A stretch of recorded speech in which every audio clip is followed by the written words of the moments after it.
Petrol Pooch here, and welcome to this week's Midweek 180. Well, as you can tell this week, Petroped's not here, so I thought I'd take over. Whoa, hold on a minute. I think someone's forgetting who the star of the show is. What's this Petrol Pooch opening up the Midweek 180? This is my channel. Anyway, hey guys, and welcome to Petroped. And welcome to this week's Midweek 180.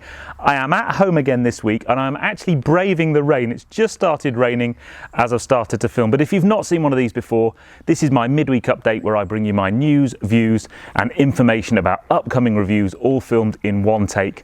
I'm going to put 180 seconds in the bottom left-hand corner of your screen, and that's it, a very simple format. So without further ado, let's get cracking with this week's Midweek 180 with me presenting and not the Petrol Pooch. Anyway, I shall start my timer.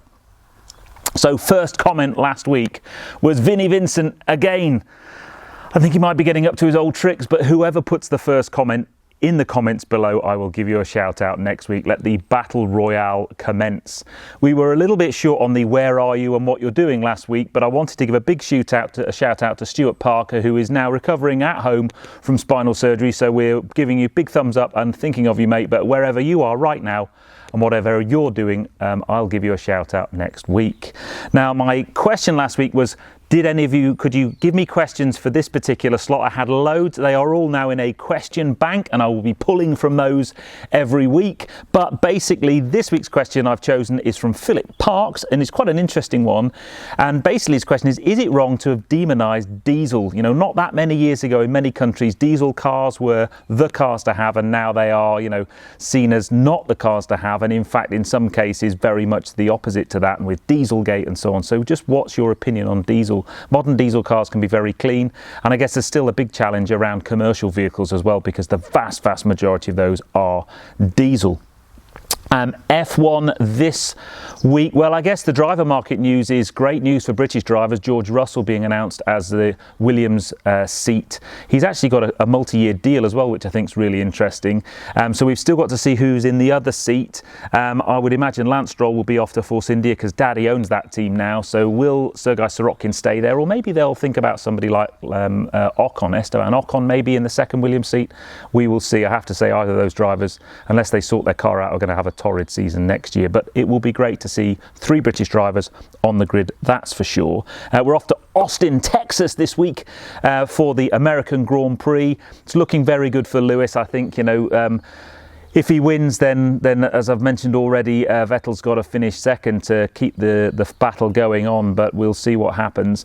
Really interesting, I've read a few things this week around the Ferrari engine and the kind of dip in performance, and a lot of it's been linked to some extra sensors the FIA have put on the engine to maybe have discovered a few things that they were doing with the kind of harvesting of energy and giving them a certainly better acceleration, and that's now not possible because of these new sensors on the engine. So we'll see whether or not Ferrari were being a bit cheeky with the rules.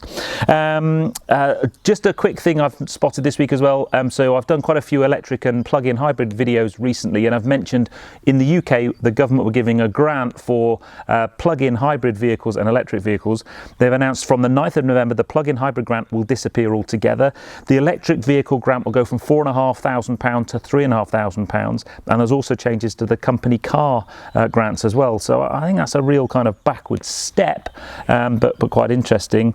And then I also wanted to mention that this Friday's video at 6 o'clock is all to do with the car that is just behind me, the 695 Rivale from Abarth, a very cool car, and the video is coming to you at 6 o'clock on Friday. And that, my dear peddlers, is that I have smashed my time this week. I often get comments about me going over and the fact that video is often 5 minutes. It's the middle bit that's the 3 minutes. The intro and the outro are extra.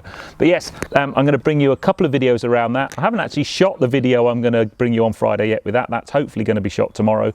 But it's a brilliant car. I've been driving it for a few days now thanks to Abarth UK. So tune in on Friday for that.